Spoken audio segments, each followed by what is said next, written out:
Bismillahirrahmanirrahim. Alhamdulillahi Rabbil Alamin. Wassalatu wassalamu ala ashrafil mursalin Nabiyyina wa maulana Muhammadin wa ala alihi wa sahbihi ajma'in. Wa ashhadu an la ilaha illallah wahdahu la syarikalah.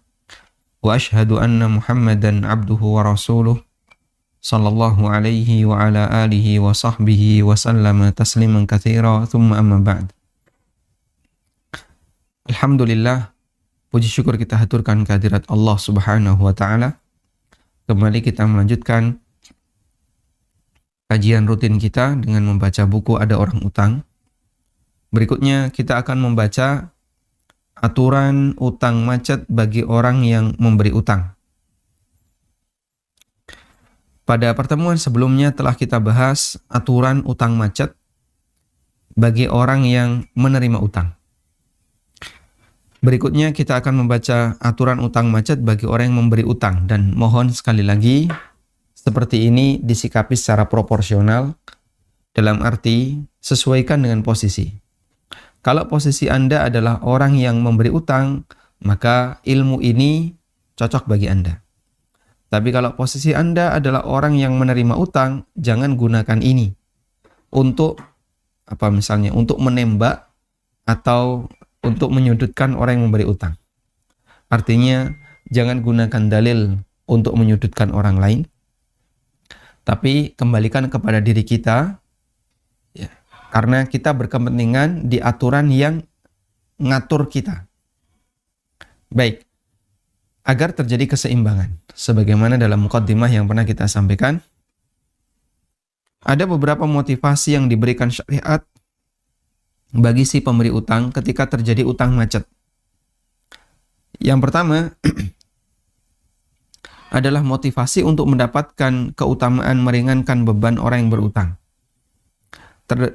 Terdapat banyak dalil yang menunjukkan keutamaan meringankan orang yang mengalami kesusahan dalam mengembalikan utang.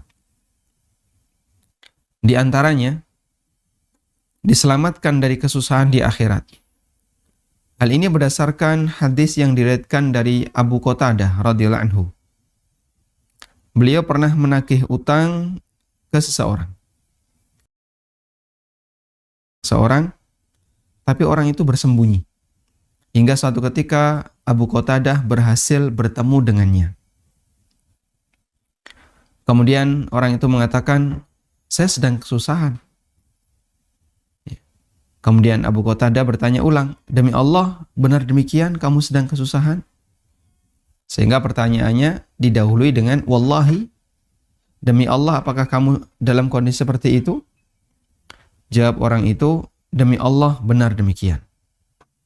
Kemudian Abu Qatadah radhiyallahu anhu mengatakan, "Aku pernah mendengar Rasulullah sallallahu alaihi wasallam bersabda, Man sarrahu ayunjihullahu min kurabi yaumil qiyamah falyunaffis an mu'sirin aw yada'anhu." Barang siapa yang ingin diselamatkan oleh Allah Subhanahu wa taala dari salah satu bencana di hari kiamat, kesulitan di hari kiamat, falyunaffis an mu'sirin, maka hendaknya dia berikan kemudahan bagi orang yang mengalami kesusahan, bagi orang yang mengalami kesulitan, au yada'anhu, atau dia memutihkannya. Sehingga jangan sampai malah dipentung, ya. Orang ketika mengalami kesulitan malah kita manfaatkan, sehingga yang kita lakukan adalah memancing di air keruh, ya. Dan banyak orang melakukan seperti itu. Mumpung ini sedang ada masalah dengan suaminya atau dengan istrinya, akhirnya dia manfaatin. Datanglah dia, kemudian didekati, "Saya bisa bantu, kalau misalnya ibu butuh seperti ini, nanti akan kami bantu sampai di pengadilan. Nanti ibu dapat dapat harta gono gini sekian, nilainya sangat bagus itu, nilainya lumayan." Mereka bercerai, dan orang ini manas-manasi dengan maksud untuk bisa mendapatkan gono gini. Ada juga ketika ada orang yang dia punya utang. dia bingung, sedih, dimanfaatin. Kalau pengen utang lunas, ikuti pelatihannya. Ya. Bayarnya 5 juta. Nanti kalau mau pendampingan, bayarnya 10 juta. Utang dijamin lunas. Orang ini terpaksa harus ngutang lagi agar bisa ngikuti pelatihan itu. Karena dia penasaran. Dia ikut pelatihan dengan senilai 5 juta. Kemudian dia merasa nggak pede dengan ilmu itu. Dia minta pendampingan. Tambah lagi 10 juta. Dan belum tentu bisa berhasil. Kayaknya ini butuh asupan lagi. Tambahi lagi 20 juta. Nanti saya akan datangkan tim. Insya Allah berhasil. Tambah lagi 20 juta. Akhirnya dia makin tersudutkan, makin terbebani dengan utang, disebabkan ada sebagian orang yang memanfaatkan kepentingannya di saat orang sedang mengalami kesulitan. Tayyib. Penting untuk kita perhatikan di sini, Nabi SAW bersabda, "Man sarrahu ayyunjiyahullahu min kurab yaumil qiyamah." Siapa yang ingin Allah selamatkan dari berbagai kesusahan, bencana di hari kiamat, fal yunaffis, maka hendaknya dia memberikan keringanan an mu'sirin, bagi orang yang mengalami kesulitan untuk bayar utang, au yad'anhu, atau dia memutihkannya. Hadis riwayat Muslim. Yang kedua, bahwasanya memberikan kelonggaran bagi orang yang berutang dinilai sebagai sedekah. Baik, sekali lagi ini sudut pandang dari orang yang memberi utang ketika utangnya macet. Terdapat sebuah hadis yang diriwayatkan dari Buraidah.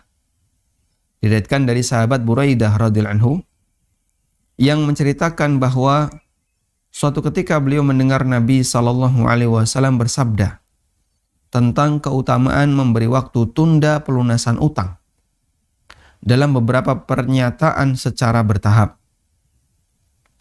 Sabda beliau yaitu, "Man andara mu'siran falahu bikulli yaumin mithlihi shadaqatun." Barang siapa yang memberikan waktu tunda pembayaran utang, maka setiap harinya dia mendapatkan pahala sedekah senilai 1 kali utangnya. Bikulli yaumin mithlihi, semisal dengan nilai utangnya. Bikulli yaumin, setiap hari. Shadaqatun dinilai sebagai sedekah. Sehingga ada orang yang utang, kemudian kita kasih 5 juta, baru dibayar 1 juta, masih tinggal 4 juta. Kadang lama nggak dikembalikan. Sampai angka tahun, sudah 2 tahun, 3 tahun, 4 tahun, kok nggak ada kabar. Lalu kita bersabar. Kita berharap itu dikembalikan, tapi kita mungkin tidak begitu bernafsu untuk menariknya. Sehingga ya sudahlah, kalau dikembalikan alhamdulillah, kalau enggak ya semoga nanti bisa dikembalikan. Itu bernilai sedekah yang semisal dengan hal tersebut, semisal dengan nilai utang setiap hari. Kemudian beliau di kesempatan berikutnya bersabda. Jadi tadi beliau sampaikan dalam beberapa pernyataan secara bertahap. Nabi SAW mengatakan, "Man andara mu'siran falahu bikulli yaumin mithlaihi sadaqatun." Siapa yang memberi waktu tunda pembayaran utang, maka setiap harinya dia mendapatkan pahala sedekah senilai 2 kali utangnya. Sehingga utang 500, dia bersedekah 1 juta tiap hari. Lalu Buraidah bertanya, "Ya Rasulullah, sebelumnya Anda mengatakan senilai 1 kali utang. Lalu Anda mengatakan senilai 2 kali utang." Kemudian Rasulullah SAW memberikan rincian. Bikulli yaumin sadaqatun qabla ayyahilla ad-dainu. Fa idza halla ad-dainu fa andarahu falahu bikulli yaumin mithlaihi sadaqatun. Orang yang memberi utang, dia mendapatkan pahala sedekah, pahala 1 sedekah senilai dengan utangnya setiap hari. Sebelum jatuh tempo. Misalnya jatuh temponya tahun depan, nah sebelum sampai tahun depan kok dilunasi, sebelum lunas dia mendapatkan pahala dia mendapatkan pahala setiap hari sedekah senilai utang itu. Fa idza halad dain, Tapi kalau sudah jatuh tempo, fa'andharahu, dan dia tetap ngasih tunda. Ngasih waktu penundaan untuk pembayaran, falahu bikulli yaumin mithlaihi sadaqatun. Maka dia mendapatkan sedekah setiap hari senilai 2 kali utangnya. Masya Allah. Ini keutamaan yang luar biasa bagi orang yang memberi utang, karena dengan itu dia bisa mendapatkan pahala sedekah senilai utangnya atau 2 kali nilai utangnya. Baik, jadikan ini sebagai motivasi bagi orang-orang yang punya kemampuan dan nilai utang itu tidak begitu mengganggu, tidak begitu mengganggu keuangan pribadinya. Dalam arti, kalaupun utang itu nggak dibayar, nafkah bagi keluarga juga tetap lancar, bahkan pendapatannya masih banyak. Maka di posisi ini, manfaatkan kesempatan ini. Semoga sedekah ini diterima oleh Allah Subhanahu wa Ta'ala. Selanjutnya, orang yang berutang akan diberi naungan di hari kiamat. Orang yang memberi utang diberi naungan di hari kiamat. Hadis sebelumnya diriwayatkan oleh Imam Ahmad dan dinilai sahih oleh Syu'aib Al-Arnaud. Berikutnya diberi naungan di hari kiamat. Diriwayatkan dari Abu Hurairah radhiyallahu anhu. Nabi SAW bersabda, "Man anzara mu'siran aw wada'a lahu adhallahu Allahu yawmal qiyamati tahta dhilli arsyihi yawma la dhilla illa dhilluh." Siapa yang memberikan waktu tunda pembayaran utang bagi orang yang mengalami kesulitan. Diperhatikan di sini selalu Nabi SAW mengatakan mu'siran, orang yang mengalami kesulitan. Karena orang yang mengalami kesulitan, dia tidak bisa membayar, dan itu bukan kezaliman. Sebab dia nggak mampu untuk bayar. Awadu'alahu, atau memutihkannya, adhallahu Allahu yaumal qiyamati tahta dhilli arsyihi. Atau dia memutihkan utang itu, maka Allah Ta'ala akan memberikan naungan kepadanya di bawah bayangan arsy beliau, di bawah bayangan arsy-Nya. Yauma la dhilla illa dhilluh, pada hari di mana tidak ada naungan kecuali naungan Allah Azza wa Jalla. Insyaallah. Dan betapa manusia itu sangat butuh naungan pada saat dia berada di mahsyar. Karena matahari didekatkan 1 mil, sehingga manusia mengalami kesulitan ketika itu sesuai dengan tingkatan amalnya. Tayyib. Selanjutnya diampuni dosanya. Diriwayatkan dari Abu Mas'ud Al-Badri radhiyallahu anhu, Nabi SAW bercerita tentang orang yang jauh dari ibadah di masa silam. Jadi orang ini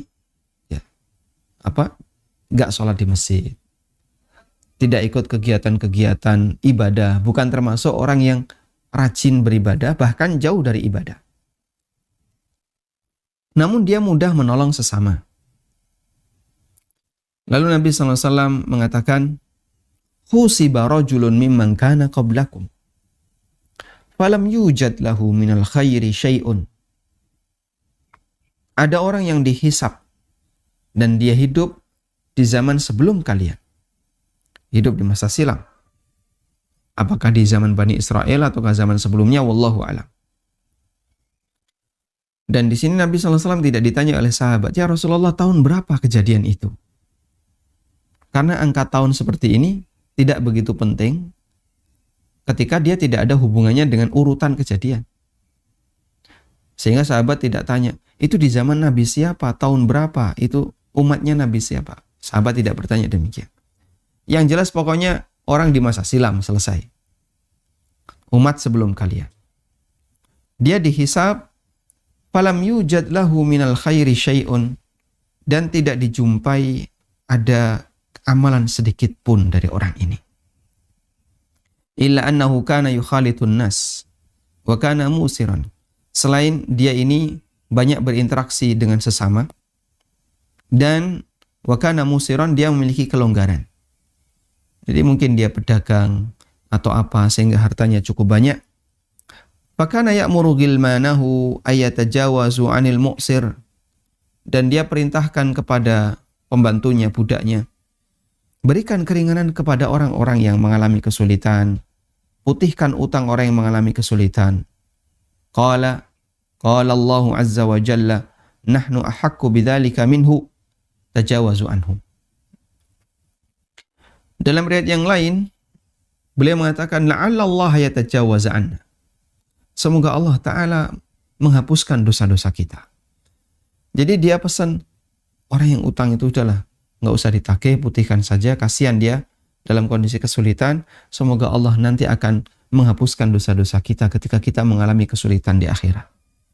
Maka Allah Subhanahu wa Ta'ala berfirman, merespon tindakan hamba ini, nahnu ahaqqu bidzalika minhu. Kita lebih berhak untuk melakukan hal demikian dibandingkan orang ini. Tajawazu anhu. Karena itu, ya, hilangkan dosanya, putihkan dosanya, maafkan seluruh kesalahannya. Sehingga dia meskipun tidak punya amal, dalam hadis ini disebutkan, falam yujad lahu minal khairi syai'. Ketika dia dihisab, tidak dijumpai ada satupun amal baik, dimaafkan oleh Allah, diampuni oleh Allah Subhanahu wa Ta'ala. Karena dia memberikan kemudahan bagi orang yang kesulitan untuk membayar utang. Nah, dan ada sebuah kaidah ya dalam Islam, al-jaza'u min jinsil amal. Yang namanya balasan, al-jaza' min jinsil amal. Kaidah mengatakan al-jaza'u min jinsil amal. Balasan itu sejenis dengan amal. Sehingga kalau balasannya bentuknya, amalnya bentuknya adalah memaafkan utang, memutihkan utang, Allah kasih balasan bentuknya memaafkan kesalahan. Kalau bentuk perbuatannya adalah memaafkan kesalahan orang lain, Allah Subhanahu wa Ta'ala berikan balasan, Allah berikan ampunan untuk dosa-dosanya. Dan ini Allah sebutkan di surat Al-Ahzab ya.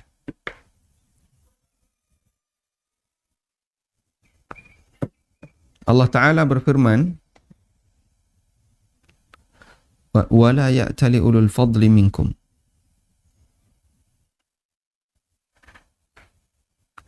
Ulul fadli minkum. Coba kita lihat di surat Al-Ahzab. Ada di surat Al-Ahzab ayat 22. Ada di surat Al-Ahzab ayat 22. Allah Subhanahu wa Ta'ala mengatakan, وَلَا يَأْتَلِ أُولُو الْفَضْلِ مِنْكُمْ وَالسَّعَةِ أَيُّؤْتُوا أُولِي الْقُرْبَى وَالْمَسَاكِينَ وَالْمُهَاجِرِينَ فِي سَبِيلِ اللَّهِ وَلْيَعْفُوا وَلْيَصْفَحُوا أَلَا تُحِبُّونَ أَن يَغْفِرَ اللَّهُ لَكُمْ. Kita buka Al-Ahzab ayat 22. Al-Ahzab itu 33 ya. Di ayat 22.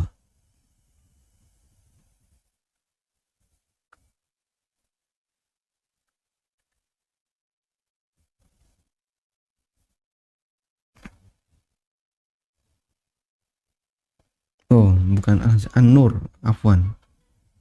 Surat An-Nur.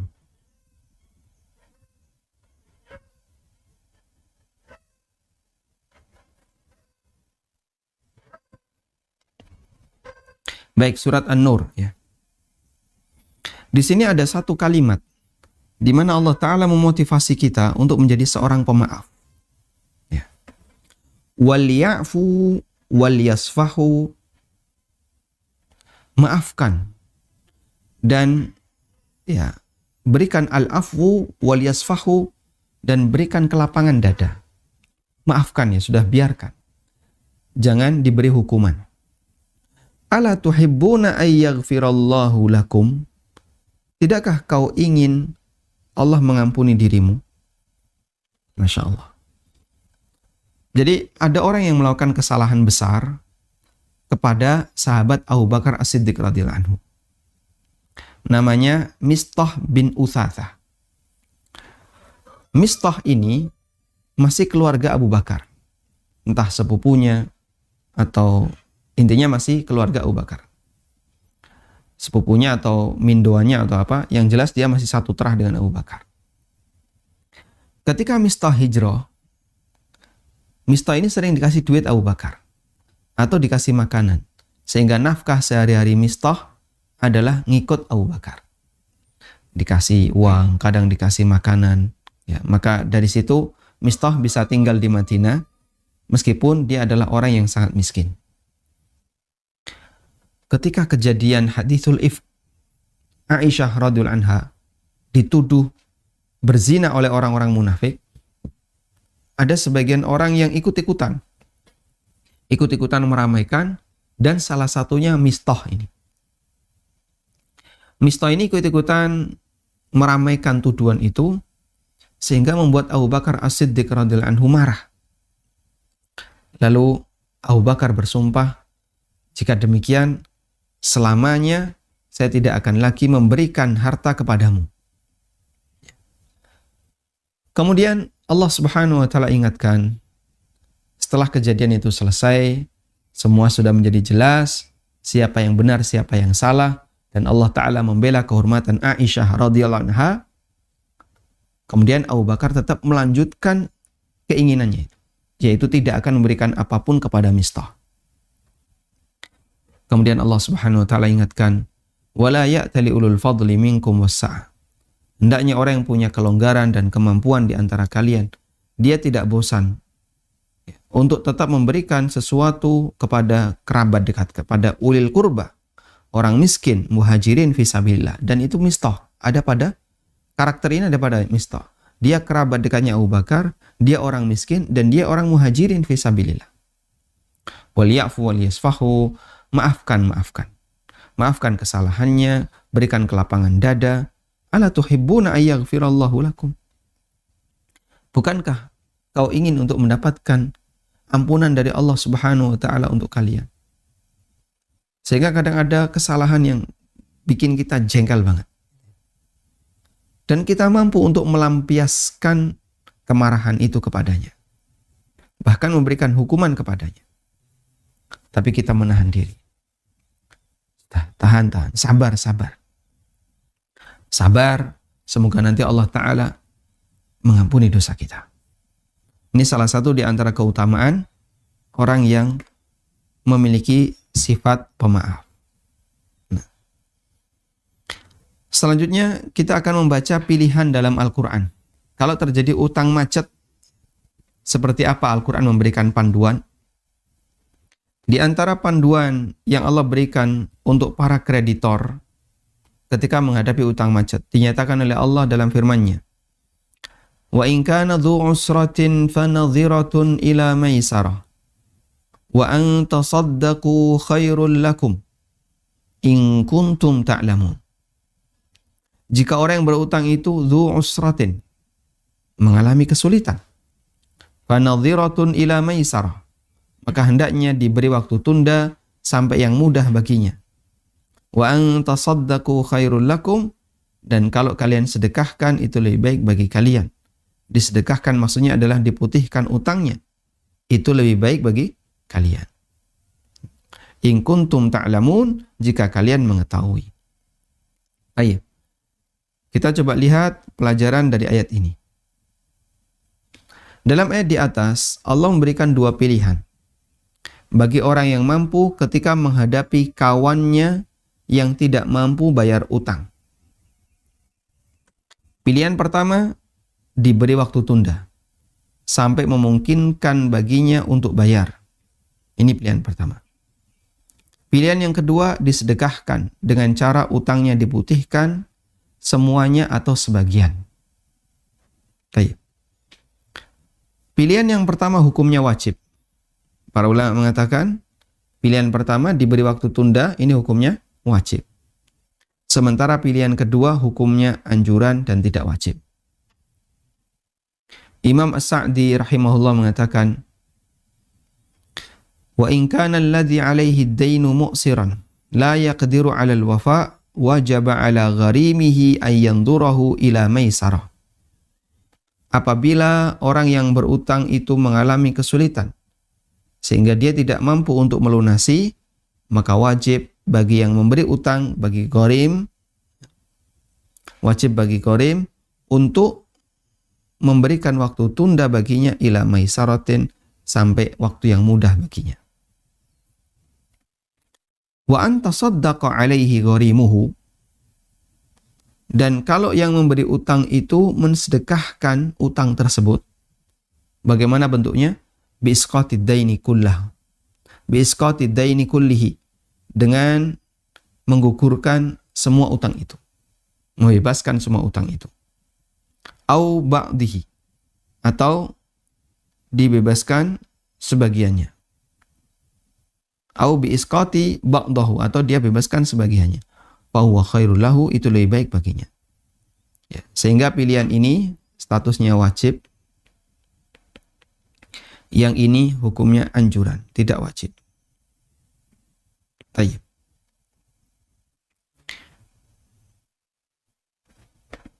Kemudian saya berikan catatan. Allah menyebut pilihan yang kedua lebih baik. Dan Allah katakan, in kuntum ta'lamun, jika kalian mengetahui. Wa antasaddaqu khairul lakum in kuntum ta'lamun. Kalau kalian sedekahkan, itu lebih baik bagi kalian jika kalian mengetahui. Artinya, kalau di situ kalimatnya adalah jika kalian mengetahui, dan tahu itu bagian dari apa? Al-ilmu. Ta'lamun, ini adalah ilmu. Artinya, bagian dari ciri orang yang berilmu, yaitu orang yang mengetahui, adalah dia mudah memutihkan utang karena dia yakin akan ada pahala besar kelak di akhirat. Disebabkan meringankan beban utang orang lain. Baik. Sehingga dengan ilmunya itulah dia berharap untuk bisa mendapatkan janji Allah di akhirat, maka dia berusaha bagaimana caranya agar memutihkan utangnya. Di sini saya berikan satu catatan di footnote ya. Secara umum, amal wajib lebih afdal dibandingkan amal sunnah. Namun dalam ayat ini, terkait memutihkan utang, menunjukkan bahwasanya amal sunnah lebih baik dibandingkan amal wajib. Tadi kita coba ulang ya. Utang macet karena kesulitan. Udah? Amal wajibnya apa tadi? Memberi tunda. Ini wajib. Amal sunnahnya apa? Memutihkan. Ini sifatnya anjuran. Baik. Ini nomor 1, nomor 2. Mana yang lebih afdal? 1 atau 2? Mana yang lebih afdal? Nomor 1 atau 2? 2 lebih afdal. Yang jadi pertanyaan, loh kok bisa amal wajib lebih afdal dibandingkan amal sunnah? Padahal kan secara umum, kok bisa amal sunnah lebih afdal dibandingkan yang wajib? Padahal secara umum apa? Wajib itu lebih afdal dibandingkan sunnah. Baik. Contoh yang lain, ya, antara memberi salam dengan menjawab salam. Mana yang lebih afdal? Mana yang lebih afdal? Menjawab atau memberi salam? Memberi salam hukumnya anjuran. Menjawab salam hukumnya wajib. Mana yang lebih afdal?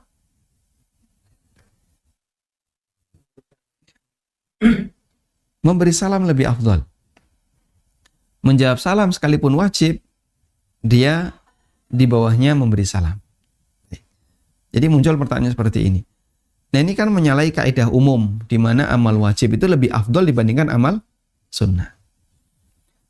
Tapi di sini ada amal sunnah yang lebih afdol, lebih baik dibandingkan amal wajib. Memberi waktu tunda hukumnya wajib, sementara memutihkan hukumnya anjuran. Lalu mengapa memutihkan utang lebih baik? Jawabannya, karena memutihkan utang lebih dari sekedar memberi waktu tunda. Memutihkan utang sama dengan memberi waktu tunda ditambah pengguguran semua atau sebagian. Sehingga alasannya, kenapa nomor 2 lebih afdol? Karena memutihkan itu sama dengan memberi tunda plus. Nah, plus-plusnya ini yang menyebabkan dia lebih afdol. Memberi tunda plus. Plus apa? Plus memutihkan.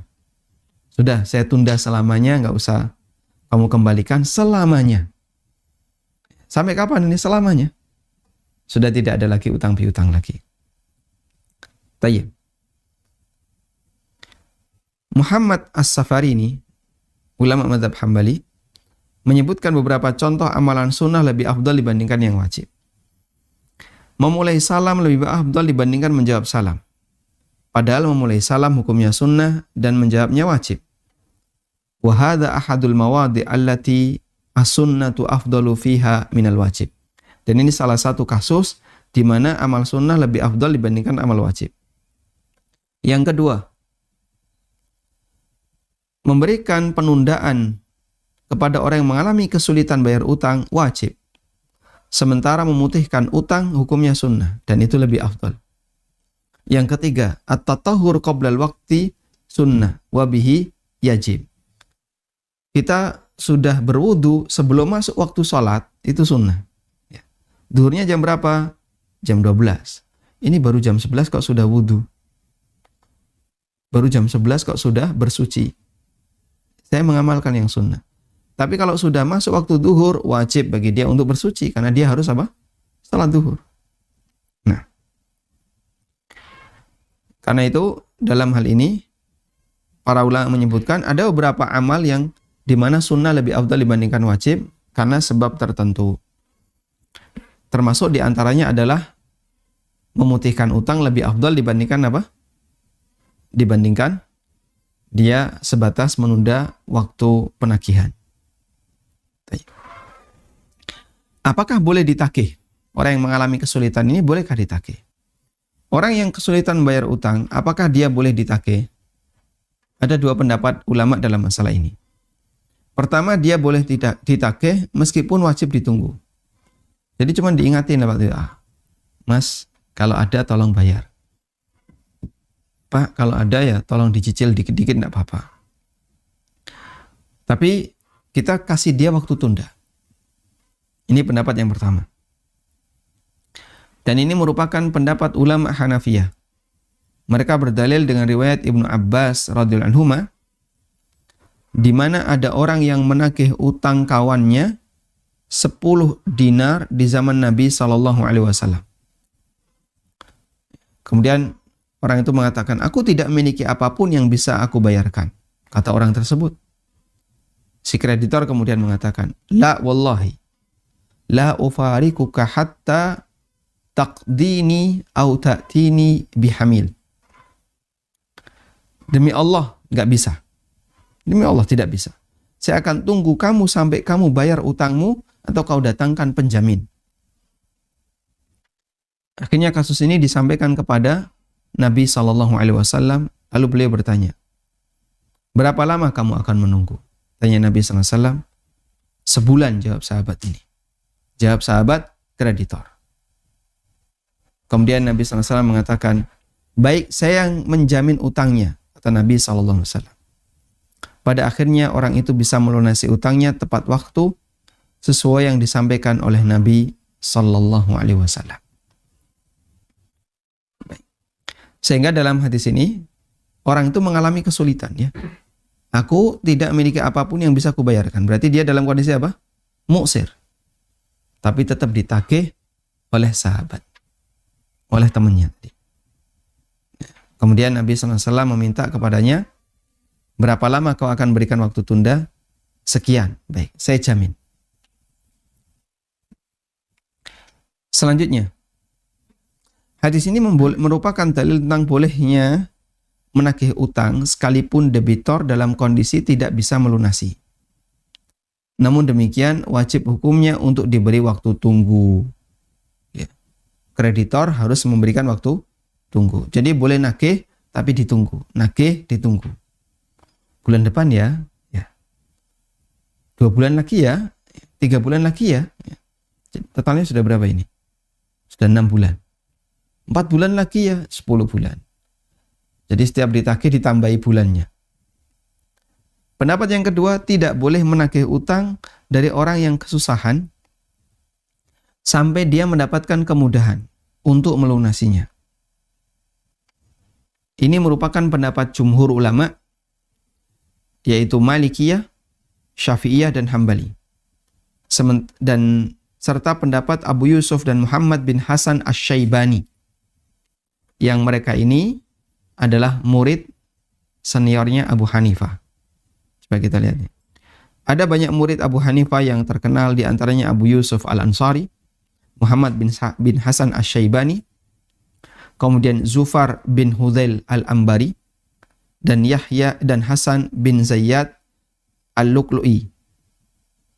Yang paling senior adalah Abu Yusuf dan Muhammad bin Hasan, sehingga dua ulama ini dalam mazhab Hanafiyah sering disebut dengan Asy-Syaiban, dua syekh,